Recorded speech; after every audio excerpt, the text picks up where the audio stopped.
Every evening, Jo rested by lying on the old sofa for an hour. She didn't read then or write.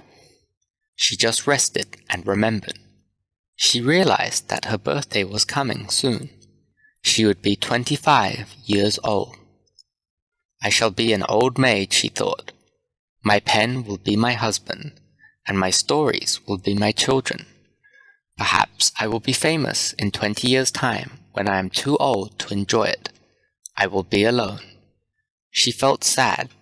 She thought that people were not kind to old maids.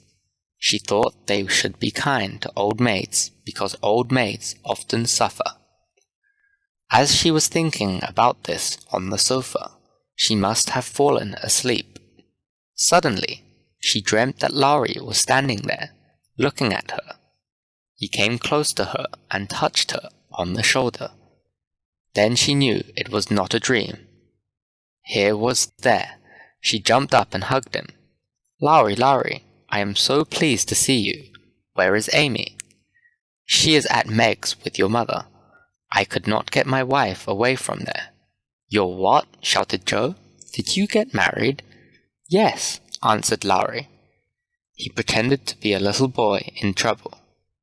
We did, but we only did it once and we will never do it again, I promise. Well, whatever will you do next? Cried Jo and sat down on the sofa.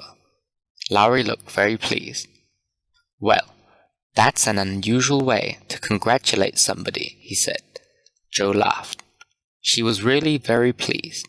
She told him so, but he could also see it in her eyes. Tell me about it, she said. Why did you marry in Europe? He told her that the Carrolls were about to go home. He and Amy were going to go home with them. Then the Carrolls changed their plans and decided to stay another winter in Europe. Mr. Lawrence wanted to go home, and Lowry had to go with him, but did not want to leave without Amy. Aunt Carroll wouldn't let Amy go with Lowry and his grandfather. She said that Amy should travel with a woman until she was married. So, I solved everything by getting married before we traveled home, said Lowry. They married in Paris and had a honeymoon in Valrosa. Why didn't you write and tell us? Asked Jo. We wanted to surprise everybody, replied Lowry. Jo, he continued, there is something I must tell you. I still love you, but it is a different love now. I love you as a sister.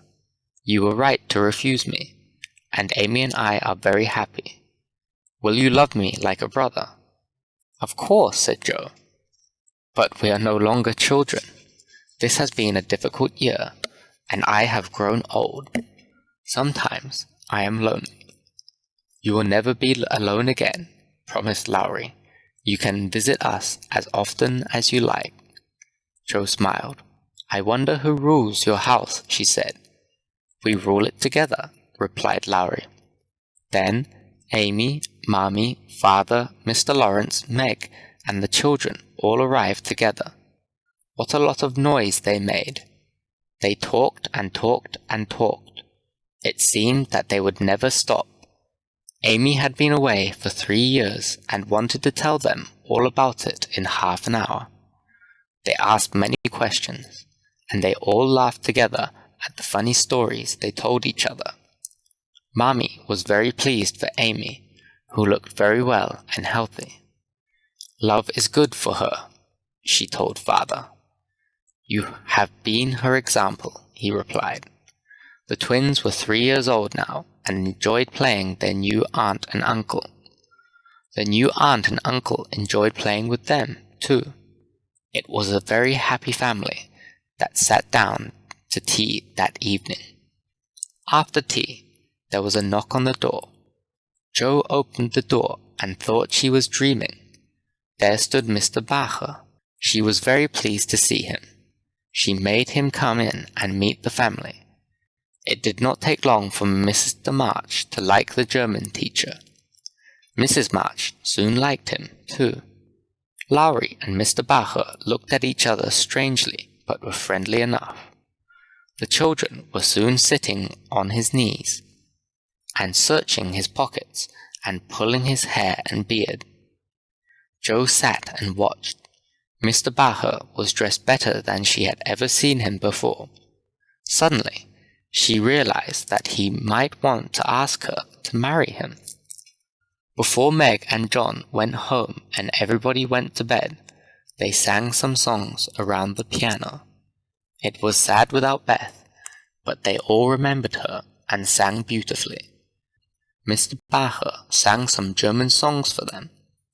When Lowry and Amy left, Mr. Bacher realized that Lowry was Amy's husband. He seemed very happy. When he left, Mr. and Mrs. March invited him to come again. Mrs. March guessed why he was there. She thought he was a good man and would be a good husband for Joe. Lowry guessed it, too. When he and Amy were at home, he told her. She agreed. "I wish he were younger and richer," said Lowry. "It doesn't matter," said Amy. "What woman would marry for money?" "I have heard of girls who think they will," laughed Lowry. "Joe is certainly not one of them," laughed Amy. "If they love each other, money does not matter." "I would have married you, even if you'd been poor," she said. Lowry and Amy hoped that Mr. Bacher would ask Joe to marry him. "If she does marry him," said Lowry, "we will find a way to help them with some money." Amy agreed. The twins were growing very quickly. Demi, the boy, was already learning to read.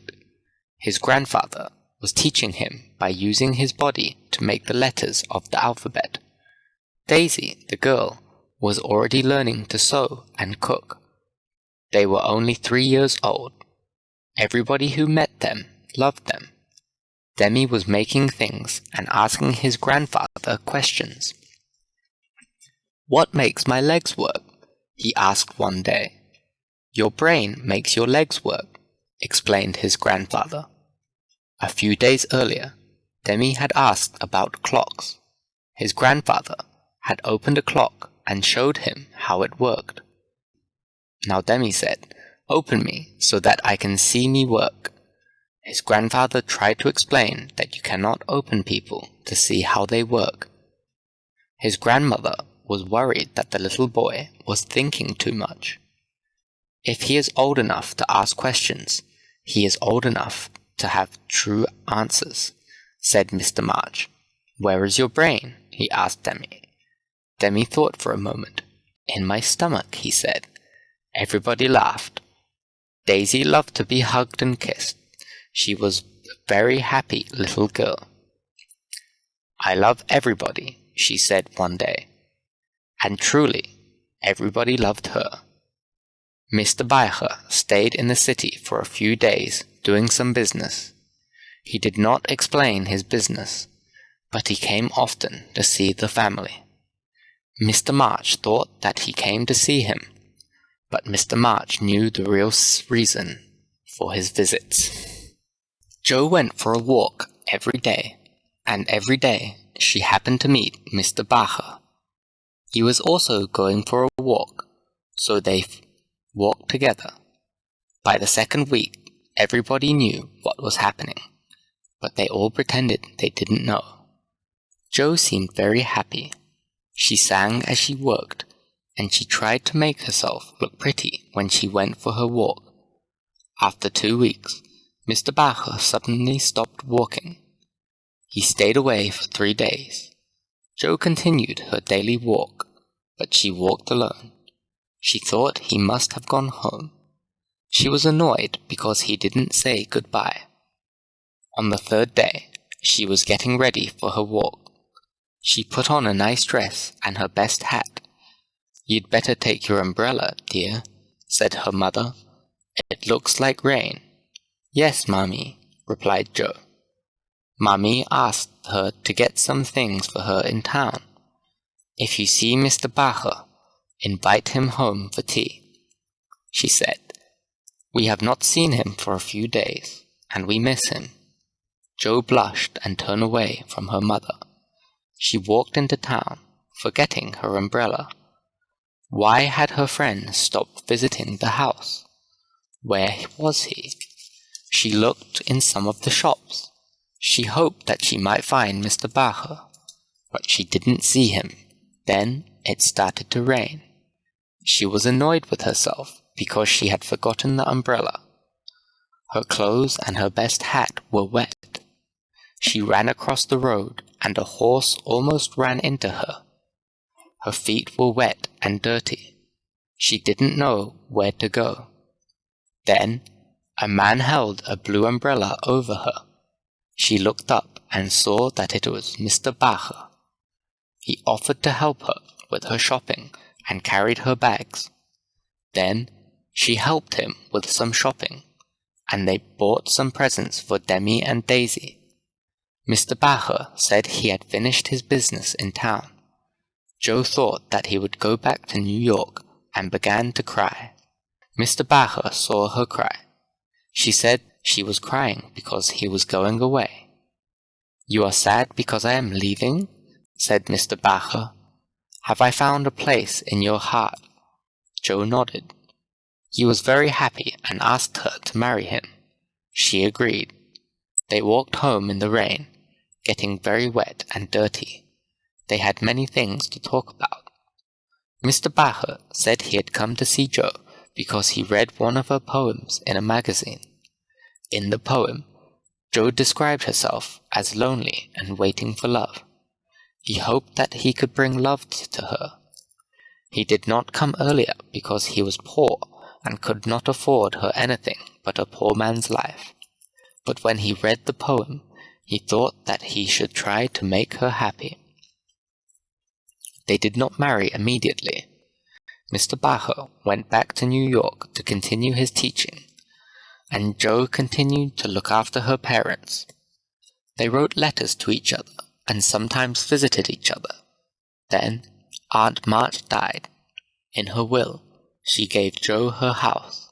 It was a very large house, and Lowry thought Joe would sell it and get a lot of money. Then she would have enough money to marry Mr. Bacher and live happily in a small house.